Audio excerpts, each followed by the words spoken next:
This video is going to cover section 3.4 from our textbook, Solving Exponential and Logarithmic Equations, and it's going to cover targets 3.1 and 3.2. The first property we have is called a one-to-one exponential property, and it states that if you have b to the m equals b to the n, then m must equal n. This just means if you have the same base on both sides of the equation and they both have exponents, that the exponents must be equal. We can use this property in solving some exponential equations. The very first step would be to rewrite the equation in the form b to the m equals b to the n. And that just means if you can rewrite either both sides or one side of the equation so that they have the same base, you're going to need to do that in order to use the one-to-one property. The second step is to set your exponents equal to one another. So set m equal to n, and then just the last step is to solve for the variable. The first example that I have, it says to solve for x, and you have 2 to the 3x minus 8 equals 16. So using the one-to-one property, I can rewrite 16 so that it has a base of 2. So you just have to think about 2 to what power is 16? That would be 2 to the 4th. So now I have 2 to the 3x minus 8 equals 2 to the 4th. Since the bases are the same, it must mean the exponents are equal. So now I can just get rid of the base and set the exponents equal to one another. So you get 3x minus 8 equals 4. Add 8 to both sides to get 3x equals 12. Last step would be to divide by 3. X equals 4. And then just a way of checking your work, plug 4 back into the original equation. I would get 12 minus 8. 12 minus 8 is 4. 2 to the 4th is 16. So my answer works. In my second example, I have 27 to the x plus 3 equals 9 to the x minus 1. Now, I can't rewrite 27 with a base of 9 because it's not going to give me a whole exponent. It's not going to give me an integer exponent. So you have to think about a number that is smaller than both 27 and 9 that I can raise to a power to get 9 and then raise to a power to get 27. That number would be 3. I can rewrite 27 as 3 cubed, and I can rewrite 9 as 3 squared. So now I have the same base. I need to apply the exponential property of a power to a power. So I'm going to distribute my exponents on both sides to get rid of those parentheses. So then I'll get 3 to the 3x plus 9 equals 3 to the 2x minus 2. Now I have the same bases. I can set the exponents equal to one another. So I get 3x plus 9 equals 2x minus 2. When I subtract 2x on both sides and then subtract 9 on both sides, I get x equals a negative 11. And then you can plug this back into the original equation. You get 27 to the negative 8th power equals 9 to the negative 12th power, and just type that into your calculator to check that it works. The next formula that we use to solve exponential or logarithmic equations is the change of base formula. And this states that if you have b to the x equals a, and you need to solve for that exponent, then you can rewrite the formula as x equals the log of a over the log of b, or you can use the natural log. So over here, base b, this could be base 5, it could be base 3, base 2, which we don't have in our calculator. So then this allows us to use base 10 in our calculator or base e.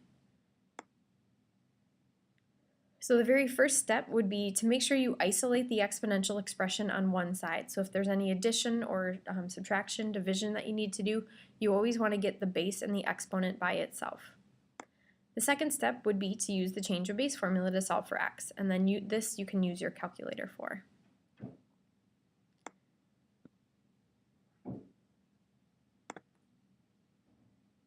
So the first example I have is 4 to the x equals 15. Now I said the first step was to isolate it. It already has been isolated. I kept the first example quick and easy.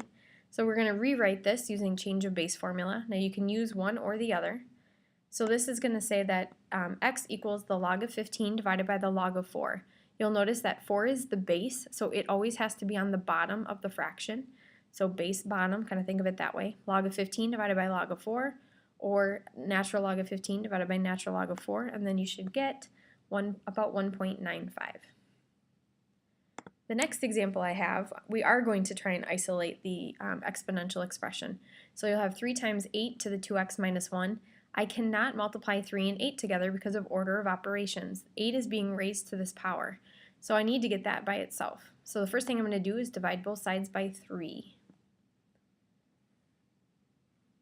And so then I'll get 8 to the 2x minus 1 equals 512. The next thing to do is change of base formula. So my exponent is 2x minus 1, and that equals the log of 512 divided by the log of 8. Now this also works with natural log. You can use one or the other. And now to get x by itself, I need to add 1 to both sides, and then divide by 2. And you'll notice that I left my expression as log of 512 divided by log of 8 until the very end, because I don't want to do any rounding until the end of the problem. So I added 1, then I divided by 2, and your answer is x equals 2.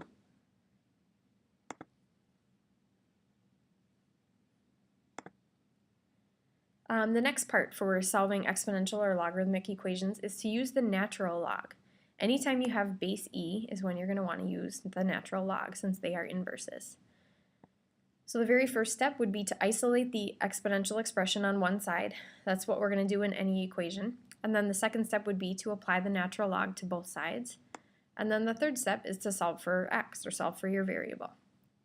The first example I have is 40e to the 0.6x minus 3 equals 237. So we want to get e to the 0.6x by itself before we can apply any natural log. So the very first thing I do is add 3 to both sides to get 40e to the 0.6x equals 240. Next thing I'm going to do is divide by 40. So then I get e to the 0.6x equals 6. And now I can apply the natural log to both sides. And when I do that, you'll see ln goes in front. So natural log of e to the 0.6x equals the natural log of 6.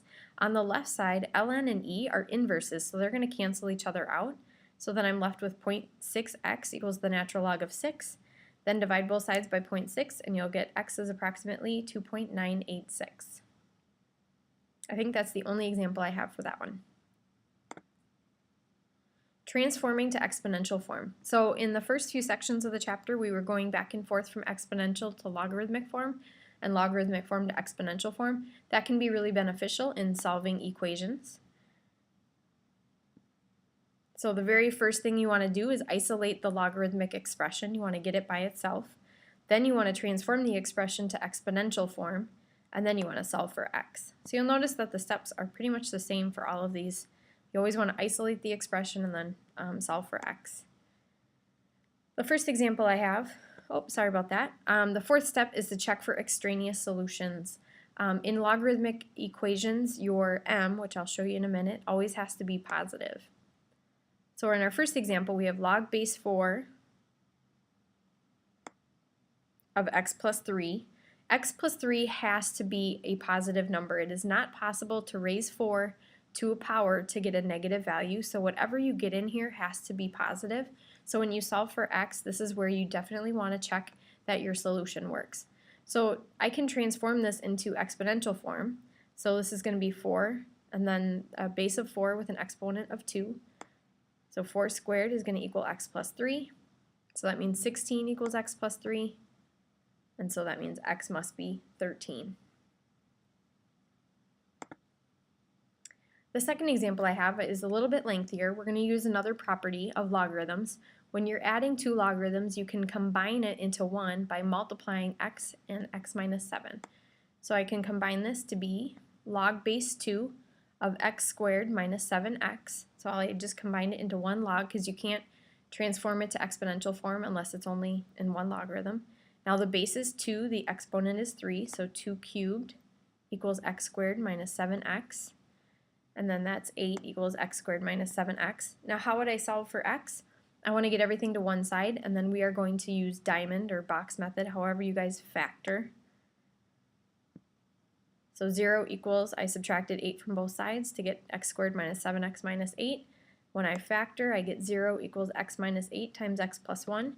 So that means x equals 8 and x equals negative 1. Now what we want to do is check to make sure that both of these work. You cannot take the logarithm of a negative number. So when I take 8 and I plug it into my original equation, I get log base 2 of 8. That stays positive. Log base 2 of 8 minus 7, that's still positive. So 8 is one of my solutions. Now let's try negative 1. When I plug in negative 1 up here for x, it's negative. You can't take the log of a negative number. So I don't even have to check this other one. This will also be negative. So x does not, or sorry, negative 1 if my pen will work, is not a solution. We call that extraneous. So you'd either want to cross it out or write extraneous on there.